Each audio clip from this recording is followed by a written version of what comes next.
Favourite ہے نا علامہ غامدی صاحب، ان کے شاگرد میرے کھاتے میں دیکھو ساری بات غامدی صاحب سے شروع کر کے غامدی صاحب میں ختم کرتے ہیں. اب انہوں نے ان کے جو شاگرد ہیں انہوں نے بڑے بڑے سخت اس پہ لکھے ہیں آرٹیکل. اب میں پڑھتا تو آپ کو شاید آپ بھی تھوڑا حیران ہوتے.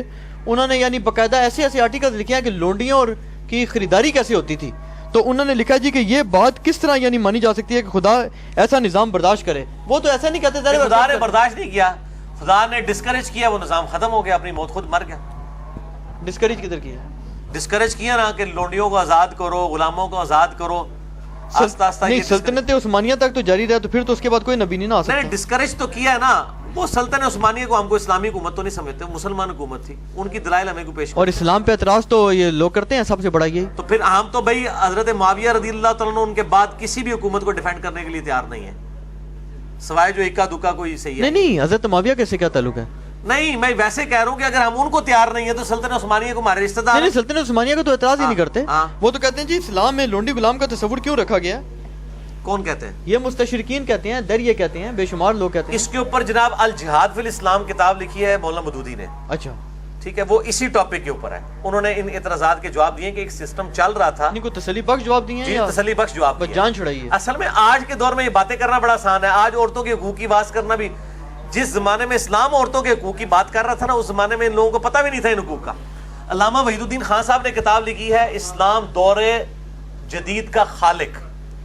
اس کا انگلش میں ترجمہ ہو رہا ہے گاڈ ارائزز، خدا ابھرتا ہے. انہوں نے یہ ثابت کیا کہ رومن اور پرشین امپائر کو گرا کے صرف آپ کو صرف ایک حکومتیں گرنا نظر آ رہی ہیں نا. اس سے پہلے لوگوں نے بتوں کو سجدہ کرتے تھے، چاند سورج کو. اسلام نے ایسا ذہن کھولا کہ لوگ اپنے بادشاہوں کو بھی سجدہ نہیں کرتے تھے، ایک خدا کے ماننے والے ہو گئے. اس سے ذہن کھلا اور پھر ساری سائنٹیفک ترقی ہوئی ہے. اس دور جدید کا خالق اسلام ہے، ورنہ پہلے یہی یورپ کا معاشرہ تھا جو پس رہا تھا اس پورے سسٹم کے نیچے. اسلام نے سب سے پہلے رومن اور پرشین امپائر ان میں بھی سسٹم تھا. یہ ہاں وہ اس سے ورس تھا. یہ بغیرتی کی بات کرتے ہیں نا، یہ جب گورے جایا کرتے تھے نا تجارت پہ، یہ باقاعدہ لوہے کے انڈر ویئرز پہنا کے اپنی بیویوں کو جایا کرتے تھے، تالے لگا کے. اس لیول تک یہ لوگ اس معاملے میں غلط کیا کرتے تھے کہ ہماری بیویاں جو ہے اس طرح کے شکار نہ ہو. اب ان کو کوئی فرق نہیں پڑتا. ایون آپ پاکستان بننے سے پہلے 20s کے اوائل کی 1901-2 کی فلمیں اگر آپ گوروں کی اٹھا کے دیکھ لیں، ان میں آپ کو عورتوں کے لباس پورے پورے نظر آئیں گے. یہ اسکرٹ شرٹ تو ابھی شروع ہے، ٹھیک ہے نا. تو یہ مطلب آج ہم جس دور میں بیٹھے ہوئے نا، ہم اس دور کے اعتبار سے اس کو دیکھ رہے ہوتے ہیں. آپ اس سسٹم کو دیکھیں جس میں ہزاروں بیویاں لوگ رکھتے ہیں، باپ مر جاتا ہے، اس کی بیویوں کو بڑا بیٹا اپنی منقوہ بنا لیتا ہے. اس سسٹم میں اسلام آ کے بغاوت کرتا ہے اور کہتا ہے یہ نہیں کرنا حرام ہے، ماں کا یہ رتبہ ہے، یہ ہے.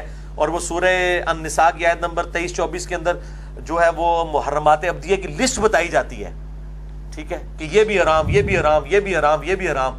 اس میں تو بہت بڑا جہاد تھا.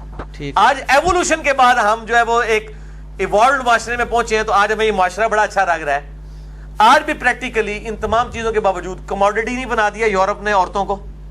کیا عزت دی ہوئی ہے سب کانٹیننٹ کے معاشرے میں. جو عورت کی عزت ہے، کیا یورپ میں ہے یہ عزت؟ ایک دو واقعات یہاں اٹھاتے ہیں نا، ان کو یہ نہیں نظر آتا یہاں ماں باپ بوڑھے ہوتے ہیں، عورتیں بوڑھی ہوتی ہیں، کس طرح جو ہے اولاد خدمت کر رہی ہوتی ہے. وہاں جو اولڈ ایج ہاؤسز کے اندر بھیج دیتے ہیں ان کو، اور عورتیں جو ہیں وہ کس قسم کی برائیوں کے اندر مبتلا ہو جاتی ہیں. ان کی کس پرسی دیکھنے والی ہوتی ہے. تو یہ تصویر کا ایک رخ پیش کر رہا ہے. اچھا ابھی بڑے مشکل